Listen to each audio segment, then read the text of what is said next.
दोस्तों ये शो शुरू करें उससे पहले कुछ सवाल हैं जो मेरे मन में चल रहे हैं।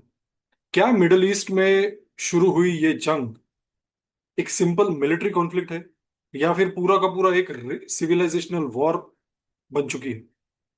क्या ईरान वाकई न्यूक्लियर बॉम्ब बनाने के इतने करीब पहुंच गया था कि अमेरिका और इसराइल को डायरेक्ट अटैक करना पड़ा?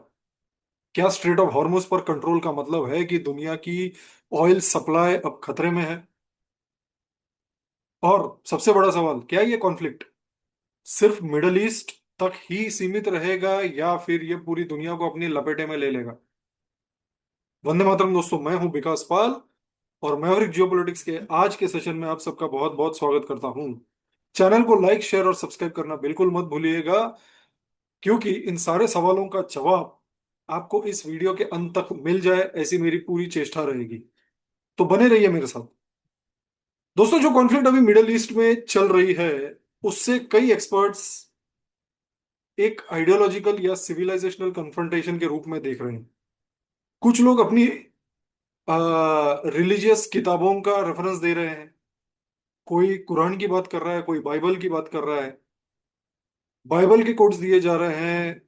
प्रोफेटिक एक नैरेटिव की बात हो रही है, प्रॉफेट मोहम्मद की बात हो रही है। और सच कहे तो किसी भी सिविलाइजेशन को अपनी होली बुक्स को कोट करने का पूरा अधिकार होता है। हम हिंदुओं में ही तो हम भगवत गीता की बात हर बार करते हैं। चलिए, अच्छी बात है। लेकिन लेकिन जब रिलीजन, जियोपॉलिटिक्स और मिलिट्री पावर एक साथ मिक्स हो जाए तो सिचुएशन बहुत डेंजरस हो जाती है। और अब एग्जैक्टली वही होता दिख रहा है। अमेरिका के प्रेसिडेंट डोनाल्ड ट्रंप ने इस कॉन्फ्लिक्ट पर काफी एग्रेसिव सा एक स्टैंस लिया है। उनका कहना है कि अगर ईरान को रोकना है तो हाफ मेजर से काम नहीं चलेगा। ट्रंप का मैसेज सिंपल है। अगर ईरान मिसाइल और ड्रोन कैपेबिलिटी से रीजन को डिस्टेबलाइज कर रहा है तो उस इंफ्रास्ट्रक्चर को सीधा टारगेट किया जाना चाहिए। और इसीलिए जो एयर स्ट्राइक्स हो रही है वो सिर्फ सिंबॉलिक स्ट्राइक्स नहीं है, वो सिस्टमेटिक मिलिट्री डिसमेंटलिंग का हिस्सा है। सबसे बड़ा टर्निंग पॉइंट बना तब जब रियाद पर अटैक हुआ। सऊदी अरेबिया की कैपिटल में ड्रोन स्ट्राइक्स हुए। आ, कुछ ड्रोन्स ने डिप्लोमेटिक फैसिलिटीज और सेंसिटिव इंस्टॉलेशंस को हिट किए। अभी तक ये क्लियर नहीं है कि कोई अमेरिकन कैजुअलिटी हुई या नहीं, लेकिन अटैक का जो स्केल था वो काफी बड़ा था। और इसी वजह से वॉशिंगटन में रिएक्शन काफी एग्रेसिव आया है। ट्रंप ने काफी गुस्से में ट्रंप काफी गुस्से में है और बातें चल रही है कि अगले 24 घंटों में कुछ बहुत बड़ा मिलिट्री रिस्पांस दिया जा सकता है। स्ट्रेट ऑफ हॉर्मस की अगर बात करें तो दोस्तों ये छोटा छोटा स्निपेट्स है, जहां जहां से अपडेट्स मुझे आ रहा है मैं कलेक्ट करके आपके सामने रखने की कोशिश कर रहा हूँ। स्ट्रेट ऑफ हॉर्मुज ये दुनिया का सबसे इंपॉर्टेंट मैरीटाइम चोक पॉइंट है। दुनिया का लगभग 20% ऑयल ट्रेड इसी रूट से गुजरता है। We all know this. Iran की रेवोल्यूशनरी गार्ड यानी आईआरजीसी ने अनाउंस किया है कि वो इस ट्रेड पर अपना कंट्रोल एस्टेब्लिश कर रहे हैं।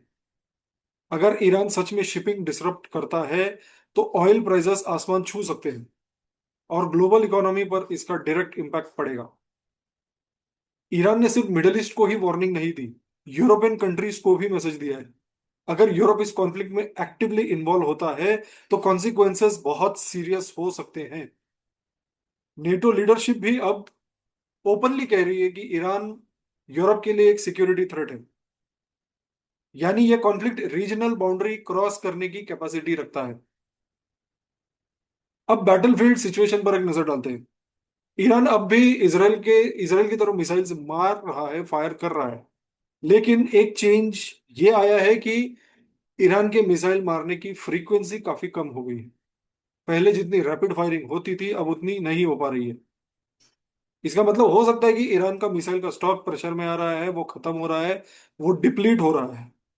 इसराइल और अमेरिका दोनों का क्लेम है कि तेहरान पर मैसिव स्ट्राइक्स किए गए हैं। अमेरिकन सोर्सेस के मुताबिक तो लगभग 2000 2000 टारगेट्स डिस्ट्रॉय किए जा चुके हैं।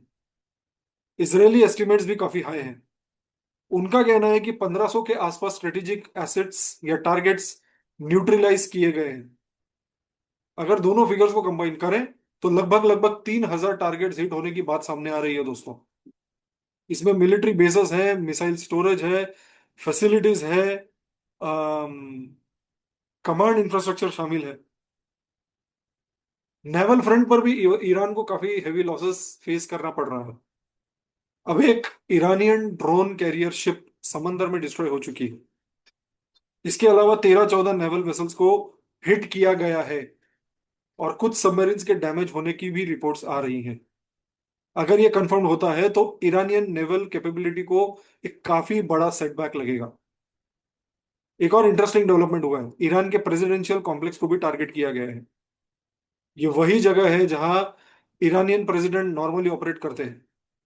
अभी तक ये क्लियर नहीं है कि अटैक के वक्त प्रेसिडेंट वहां मौजूद थे या नहीं, और कुछ सीनियर क्लेरिकल लीडरशिप भी पब्लिक व्यू से गायब है। इसीलिए स्पेकुलेशन चल रहा है कि लीडरशिप लेवल पर कुछ सीरियस डेवलपमेंट्स हो सकते हैं। इस कॉन्फ्लिक्ट का एक बहुत ही इंटरेस्टिंग एस्पेक्ट है इंटेलिजेंस वॉरफेयर दोस्तों। अब हुआ यह है कि इसराइल ने ईरानियन लीडरशिप को ट्रैक करने के लिए कुछ गजब नुस्खे अपनाए हैं। मैं इसको गजब नुस्खे इसीलिए बोलता हूं, खैर अब सुनिए, मैं जो बता रहा हूं आपको उसको सुनेंगे तो आपको लगेगा गजब नुस्खे हैं। ट्रैफिक सिस्टम्स और सर्विलेंस नेटवर्क्स तक हैक किए गए थे। महीनों तक मूवमेंट पैटर्न्स एनालाइज की गई थी ईरानियन लीडरशिप की, मोसाद के द्वारा। एआई बेस्ड सिस्टम का यूज करके प्रेडिक्ट किया गया था कि इंपॉर्टेंट लीडर्स की ट्रेवल रूट क्या हो सकती है। अगर ये रिपोर्ट सच है तो ये मॉडर्न वॉरफेयर वॉरफेयर का एक एडवांस्ड एग्जांपल है, जहां टेक और इंटेलिजेंस बैटलफील्ड का आउटकम अब डिसाइड करने लगे हैं। अब इस कॉन्फ्लिक्ट में एक और फ्रंट ओपन हो गया है। लेबनान से मिसाइल लॉन्च होने लगी है। ये अटैक हिजबुल्ला कर रहा है। हिजबुल्ला का गढ़ है लेबनान। हिजबुल्ला ईरान का क्लोज एलाय है और इसराइल के साथ इसका पुराना कॉन्फ्लिक्ट है। इसका मतलब यह है कि वॉर अब मल्टी फ्रंट कॉन्फ्लिक्ट बन सकता है। स्ट्रेट ऑफ हॉर्मुज के आसपास कुछ ऑयल टैंकर्स पर भी अटैक की रिपोर्ट्स आई हैं। अभी तक लगभग 5 टैंकर्स को टारगेट किया गया बताया जा रहा है। अगर टैंकर अटैक एस्केलेट होते हैं दोस्तों, तो आप लिख के ले लीजिए मुझसे कि global oil supply chain directly impact हो सकती है। चाइना और भारत जैसे बायर्स के लिए ये हाहाकार हो सकता है अगर टैंकर अटैक एस्केलेट हुए तो। अगर नहीं हुए तो अच्छी बात है, इससे बढ़िया और कुछ नहीं हो सकता। अब चाचा ट्रंप ने भी एक और स्टेटमेंट दे दिया है। उन्होंने कहा है कि अमेरिका एक मैसिव स्ट्राइक प्लान कर रहा है। टारगेट होंगे ballistic missile production facilities, drone manufacturing plants. जहां जहां पर ड्रोन मैन्युफैक्चर होते हैं वहां पर टारगेट किया जाएगा। क्योंकि बैटलफील्ड पर सबसे ज्यादा चैलेंज है ईरान के कैमिकेज ड्रोन्स।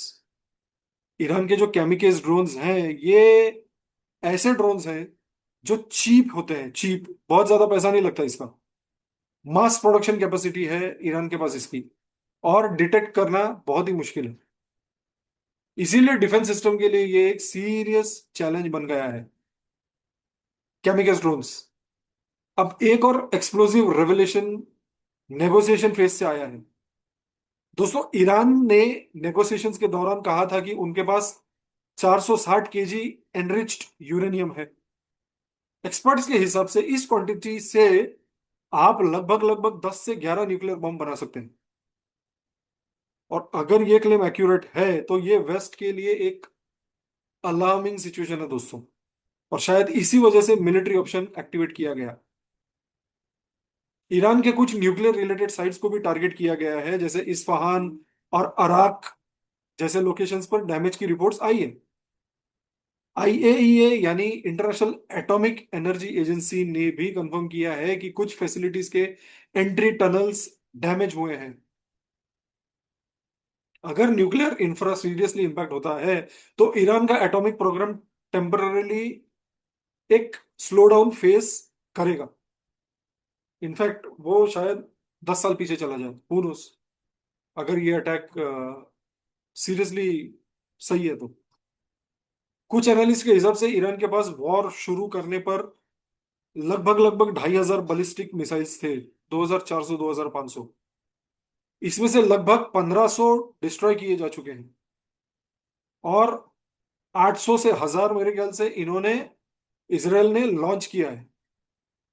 तो यानी मिसाइल का इन्वेंटरी अब काफी कम हो चुका है ईरान का। लेकिन ईरान का सबसे डेंजरस वेपन अभी भी है ड्रोन्स। ड्रोन थ्रेट ही सबसे बड़ा चैलेंज है। ईरान के पास कैमिकल्स ड्रोन्स का एक बड़ा जखीरा है, बड़ा कंसाइनमेंट है।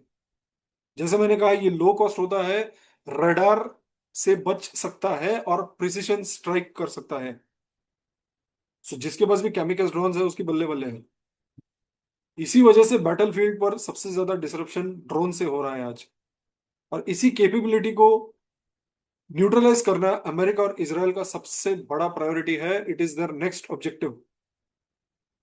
दोस्तों, जो डेवलपमेंट्स हो रही है वो सिर्फ एक रीजनल कॉन्फ्लिक्ट की स्टोरी नहीं है, ये ग्लोबल जियोपॉलिटिक्स का टर्निंग पॉइंट बन भी सकता है। अगर स्ट्रेट ऑफ हॉर्मुज क्लोज हो गया, अगर हिजबुल्ला फुल्ली एंटर कर जाता है, अगर न्यूक्लियर एस्केलेशन का रिस्क बढ़ता है, तो पूरी दुनिया इस कॉन्फ्लिक्ट के इम्पैक्ट को फील करेगी, उसकी चपेट में आएगी। इसीलिए मिडल ईस्ट का ये क्राइसिस अब सिर्फ रीजनल नहीं रहा, ये ग्लोबल स्ट्रेटेजिक कन्फ्रंटेशन बन चुका है। छोटा छोटा, थोड़ा थोड़ा कर करके सारे लोग इन्वॉल्व होते जा रहे हैं। चलिए दोस्तों, देखते हैं आगे क्या होता है। यहीं पर फिलहाल इस सेशन का अंत करते हैं। चैनल को like and share and subscribe जरूर करें दोस्तों। जय हिंद, भारत माता की जय।